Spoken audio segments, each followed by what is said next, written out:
So it's been really windy and cold the past couple days, and as I'm driving around, I've been hearing a banging noise on the truck from somewhere outside. I have all kinds of new seals and everything in here, so I know it's not a door or anything banging like that. Trying to figure out what it is. All my steps are tight, the whole works. Um, so try and figure out what this is.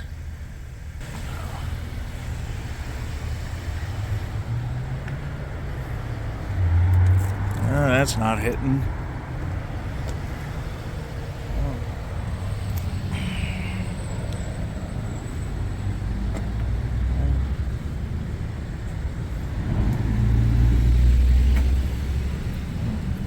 That's not doing it.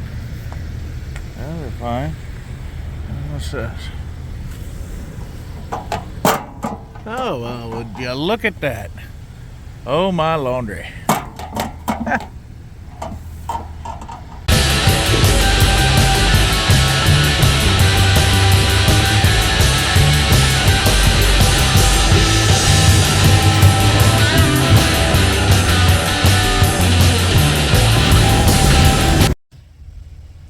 So I found my banging issue. It seems that it is the piece of channel that was put on here that had wires running through it at one time from back when this was a day cab for a mining company. It probably had spotlights up there and maybe a yellow flash and whoopee light, something like that. And they just never pulled that channel off whenever the truck was converted over to sleeper. So, but now it looks like all the screws that were holding it in have rusted out, except for one, and now the thing is just banging and clanking when I'm running down the road, 65, 70 miles an hour. It's bang, bang, bang. It's right behind my head, so it's pretty much a joy all day long. So we're gonna try and get this thing off. It looks like there's one like sheet metal screw holding it on, something like that. So I'm gonna see if I can get up there with a small wrench and get that bugger off, remedy that banging issue.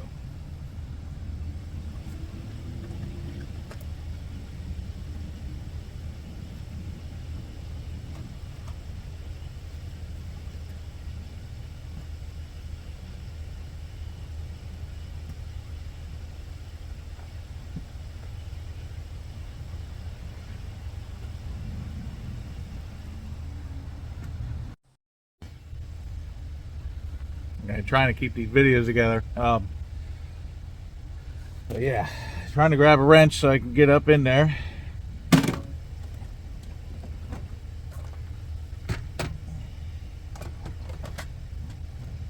Hoping I have one small enough with me.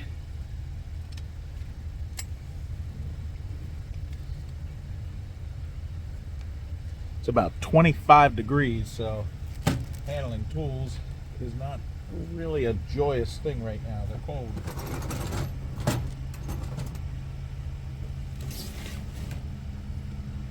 They had me on a load. I had to make a phone call.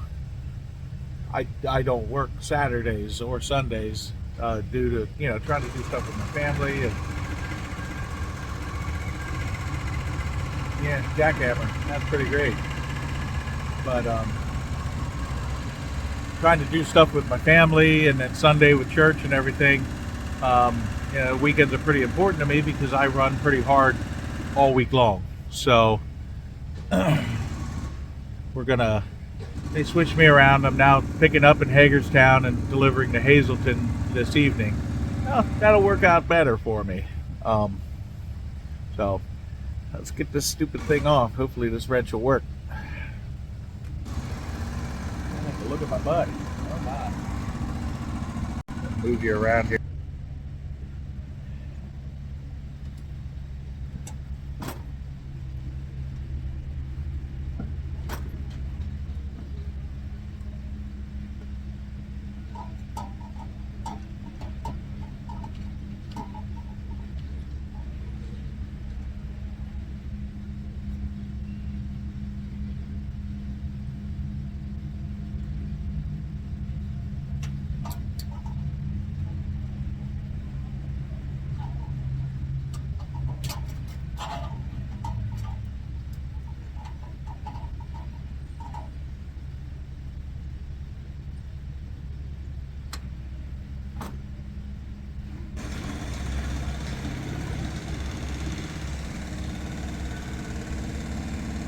why I did the wrench here.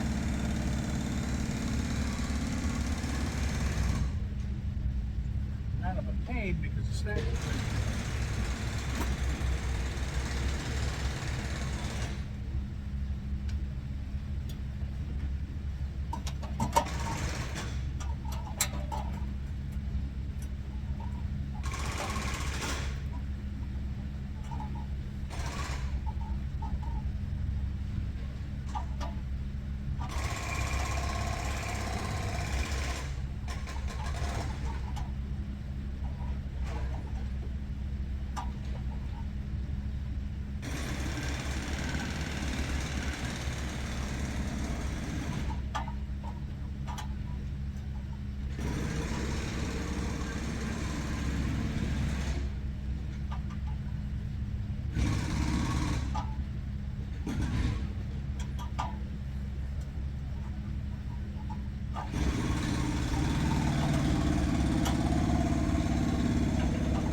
Almost had it. Not much room in there.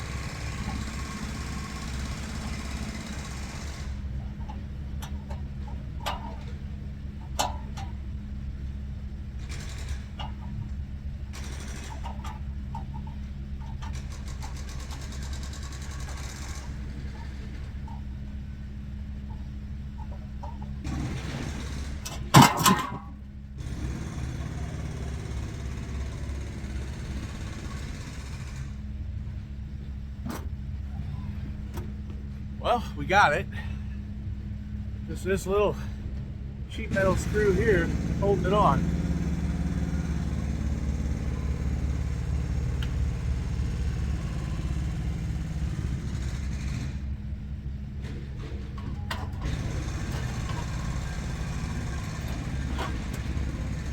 Here it was. Big piece of channel. So I'm gonna probably keep this because I can cut it up and use it for mounting stuff, or just throw it in my recycle pile whenever I go to take metal in to get recycled. But I got that off, so hopefully I can go out and I can make some decent money today, and yeah, let's have some fun. Wow.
up at the Big Lots warehouse 2 hours ago. They said, "Oh, you're too early. You have to come back." So I went up and sat in a parking lot of an abandoned truck stop. Come back 2 hours later, and now there's a line. 1, 2, 3, 4, 5, 6 trucks ahead of me. I love these big dumb warehouses.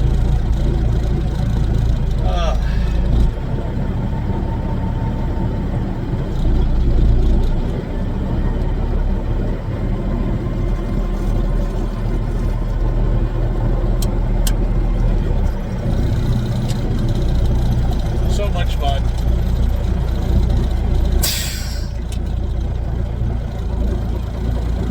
So under a load, 42,000 pounds. The truck is doing remarkably better. Let me readjust this here. As I was saying, the truck is doing remarkably better. I had, what's the exact weight on this one? This was 42,919 pounds. 42,919 pounds. Truck did really well coming up here. I'm very, very happy. My pyrometer, my exhaust temp stayed decent. Never went over 950. Pushing about 31, 32 pounds of boost at one point. Pretty happy with that. Yeah, no, I'm really, really happy. I can't wait till I get a chance to get a 13 speed put in this thing, because it's going to do even better. So yeah, hopefully that will remedy a lot of these pulling issues that I have. This 9-speed, the gears are just so far apart that when you're either tacking real hard and screaming up the side of a hill, or you're dying and the thing's barely going, and then you gotta drop a gear and then it screams again. So the 9 speeds definitely gotta go at some point, sooner than later. I just got some other things I have to take care of first.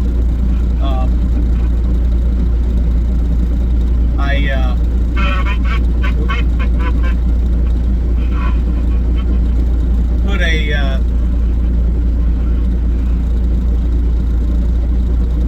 CB in here, so I get that when I forget to turn it down whenever. For the most part, pretty happy with that, how it's handling, with the springs and the new differentials, carrier bearing, and U-joints. There's no more noise or whining or moaning or any of those sounds that are coming from the driveline anymore. So I'm really happy with that. The truck is doing really well, especially for it being a 50-year-old truck. Now, I do know that this truck looked nothing like it does now 50 years ago. Running the VIN number, and the truck was originally a single axle day cab with a 290 Cummins and a 13 speed. Now you'd wonder, well, why would you pull the 13 speed? Well, I did the research on the 13 speed, and that 13 speed was actually designed for a smaller motor and can't handle over 950 foot-pounds of torque. So when they put the 4 1/4 in this, the 13 speed had to go, because the 4 1/4 would have basically taken that transmission out.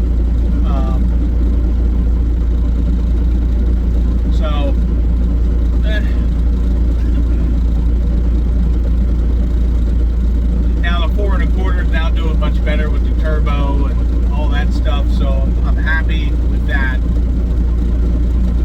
Yeah, the truck was a single axle, just pretty much what? Well, it had a brown interior. I'm not exactly sure if it was a red truck. I think it was, because I was looking up the company that it was running for. It was a Hannah Mining Company out of Minnesota, and from what I can gather, their trucks are red, so that would match, the truck being red. I'm just kind of curious of where and who and how, somewhere along the line, somebody made this thing a tandem, a twin screw, and added a 60-inch sleeper,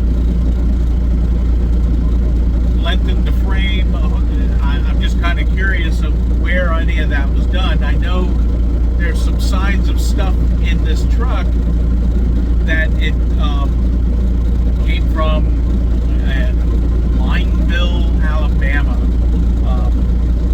close to Talladega. I'm trying to figure out the history on this thing, who did the nasty wiring on this truck. The wiring was an absolute nightmare joke. Basically, from headlights to taillights, we had to rewire this truck. Gotta pull forward. Yay! Now I only have 5 trucks in front of me. Yay! Thankfully, 3 of those trucks are Big Lots trucks, so hopefully they'll go through pretty quick.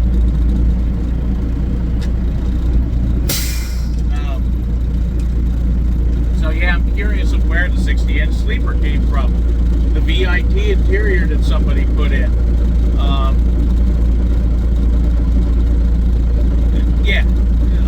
Where did the rooftop air conditioner go? And why was the defrost and original heating system unhooked? I mean, there was still, the heater hoses were going to it, but they were turned off. And there was no way to turn on the fan or anything like that. There was some aftermarket AC underneath the dash. That worked. It actually worked quite well, but there was no heat. There was no defrost. I now have heat. I have defrost. I also have the fan that I put in. This truck should have probably had a fan, at least one fan, maybe 2 from new. Might have been 2 up there. I don't know. A lot of holes up there. So yeah, I'm just really curious of what happened with this truck along the, I don't even know if the dash in this thing was original.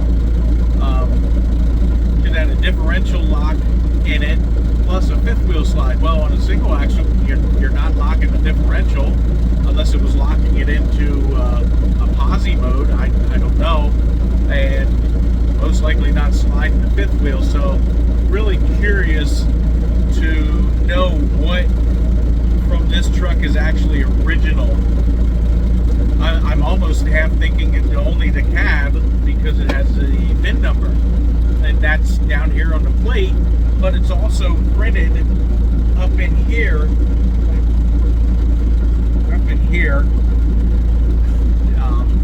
the VIN number. I don't know if that was a factory, somebody from the factory writing it on there before the tag was put on or what, but I do know that this number goes along with, it was 3 other trucks that were ordered all identical for Hannah Mining Company back in 1973.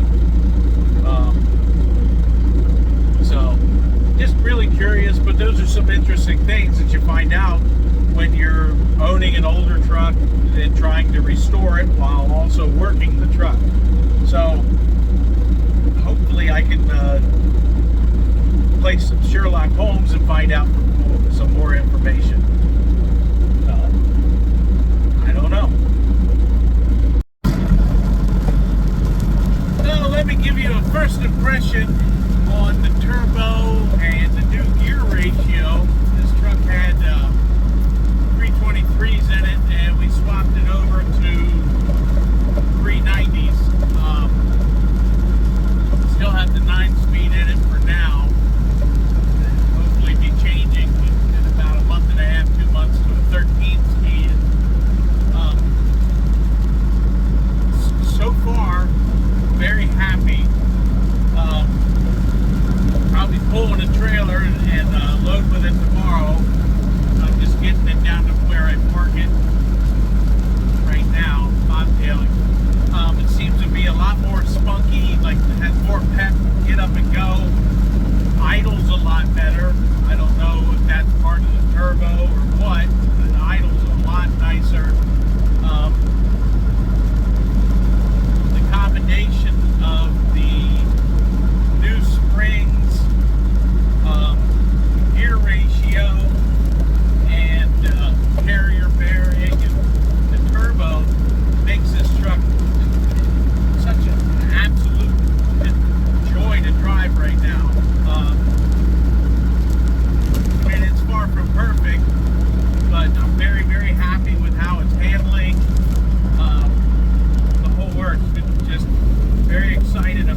more tomorrow. Yeah, CB. And hopefully I'll know a little bit more tomorrow of how this thing's going to do with the turbo and the differentials under a load. I got to go up I-81. Forgot I have a CB in here now. I think I have to go up I-81 tomorrow, and probably going to be a pretty heavy load, at least 40 grand. So I'm excited. I can't wait to see how this thing does. So, woohoo! Yeah.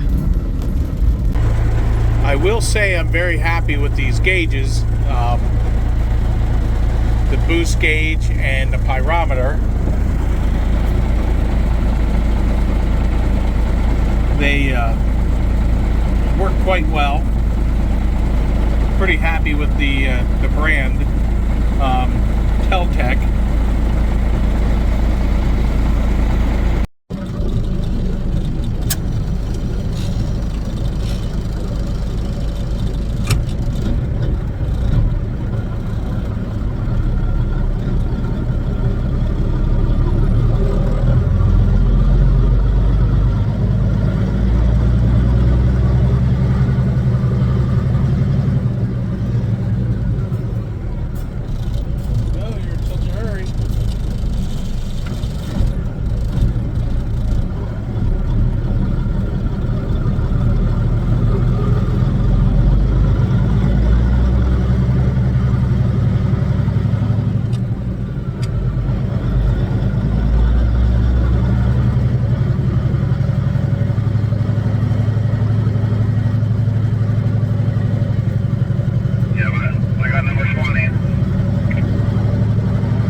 Yeah,